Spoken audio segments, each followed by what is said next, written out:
Olá, minha gente. Eu tomei uma iniciativa. Diante da crise que nós estamos vivendo, principalmente aqui no Paraná, eu não quero fazer críticas mais, eu quero conversar de uma maneira positiva com o governador Ratinho Júnior. Fui governador do Paraná, Ratinho. Isso vale também como atitude de governo para todos os governadores do Brasil, por que não? Eu fui governador do Paraná, Ratinho, e peguei a nossa Copel simplesmente falida. O déficit era de 300 e poucos milhões por ano. Eu não fui vender a Copel Telecom nem nada disso. O que eu fiz, Ratinho? O que eu acho que você devia fazer? Coloquei primeiro uma administração competente, capaz e séria. Enxuguei custos absurdos, dei uma apertada na empresa e rapidamente, do prejuízo de 300 e tantos milhões de reais, eu passei para um lucro de mais de R$1 bilhão, lucro líquido de mais de R$1 bilhão. Estou lendo aqui uma matéria da época. As ações da Copel na Bolsa de Valores de São Paulo fecharam em 2002 valendo R$10. No último pregão do Bovespa de 2008, as ações fecharam em R$24, uma variação no período de 140%. Na Bolsa de Nova York, em 2002, as ações da Copel valiam $2,81, Ratinho. E ela entrou, depois passou para R$10,54, uma variação de 275%, Ratinho.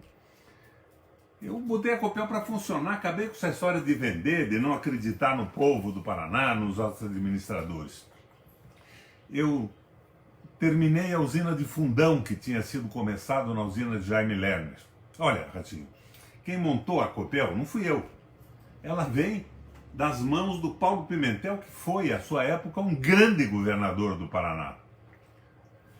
E eu aproveitei para reconstruir o que tinha sido demolido para aquela visão liberal do Jaime Lerner, aquela maracutaia toda, que acabou com o Beto Richa na cadeia. Todo mundo sabe disso. Pois muito bem.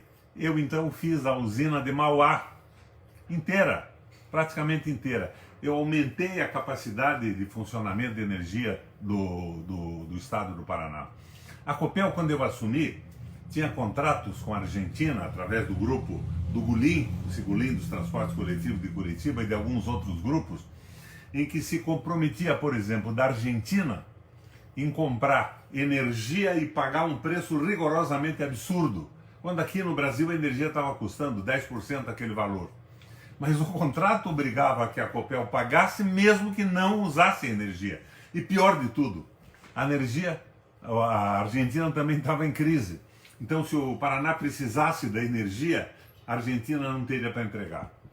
Eu rompi aquele acordo e esse pessoal não teve nem coragem de ir a juízo contestar a atitude firme do governo do estado. E mais outros acordos no mesmo sentido, de pagar absurdos por energia que à época nós não precisávamos. Mas não foi só isso. Eu verifiquei que à noite as turbinas giravam e não tinha consumo. Então eu criei a irrigação da madrugada e uma energia especial para propriedades rurais na madrugada, na hora que ninguém usava, com um preço que era 10% do valor que se pagava usualmente pela energia, jogando o Paraná para frente, a agricultura para frente. E ao contrário do que diziam, o Requião está baixando a tarifa para a agricultura, ele vai quebrar a Copel. Aumentou o faturamento da Copel, porque à noite ninguém usava e passou a usar e a fazer empreendimentos em virtude da tarifa baixa. E eu criei, para as pessoas mais pobres, uma tarifa social de 100 kW, zero de custo de energia elétrica. Ah, o Requião vai quebrar a Copel. Não, o Requião estava defendendo o Estado. Energia de graça para as pessoas mais pobres significa uma geladeira ligada, evitando a deterioração de alimentos, Ratinho. Significa uma luz acesa à noite e um chuveiro quente no inverno, evitando a pneumonia ou uma gripe. Economia de uma doença gastrointestinal por comida deteriorada e o impedimento de uma gripe, de uma pneumonia com um chuveiro razoável nas casas. Fiz a mesma coisa com a Sanepar. Na Sanepar eu criei uma tarifa social. Até 10 metros cúbicos de água, o custo era R$ 5, Ratinho. Isso foi fantástico. A nossa Sanepar brilhou. Ela cresceu de uma forma extraordinária. E eu congelei, na época da crise de 2007 e 2008, lembra, Ratinho? Ou talvez você não tenha nem prestado atenção nisso. Quebrou aquele banco Lehman Brothers nos Estados Unidos, o mundo estava em crise. Eu baixei o imposto de 105 mil itens que eram indispensáveis e necessários para a vida comum das pessoas nas suas famílias e nas suas casas. E zerei o imposto das microempresas e baixei radicalmente o imposto estadual das pequenas empresas. Não pude fazer mais porque eu não era presidente da República, eu era governador. No limite do governo eu fiz isso. Mas, mais do que isso, construí casas populares, 40 metros quadrados, que custavam para os moradores R$ 50 por mês. As prefeituras doavam o terreno, a gente construía a casa e era R$ 50 por mês. A coisa ficou tão bacana, o Ratinho. Eu vou ver se acho aqui para você uma notícia. Aqui está. O coordenador do Centro de Pesquisas Sociais da Fundação Getúlio Vargas, Marcelo Neri, em entrevista ao jornal Gazeta do Povo, diz o seguinte: o Paraná está 25 anos à frente do Brasil na redução da pobreza. Foi fantástico o que nós fizemos, porque estávamos ligados aos interesses das pessoas, melhorando a vida das pessoas. Ao invés de comer ostra sem máscara na Ilha do Mel, aliás, cá entre nós, você não poderia comer ostra com a máscara. Você devia dar uma olhada no que eu fiz, no que o Paulo Pimentel fez, no que outros governos fizeram, erros e acertos. E se inspirar um pouco, aprender alguma coisa e melhorar a vida do estado do Paraná. Não adianta eu ficar dizendo que você é despreparado. Porque na verdade você é despreparado para o governo mesmo. Mas foi financiado por grupos econômicos, está vendendo empresas públicas importantes. Isso é muito ruim para o Paraná e é pior ainda para o nosso povo.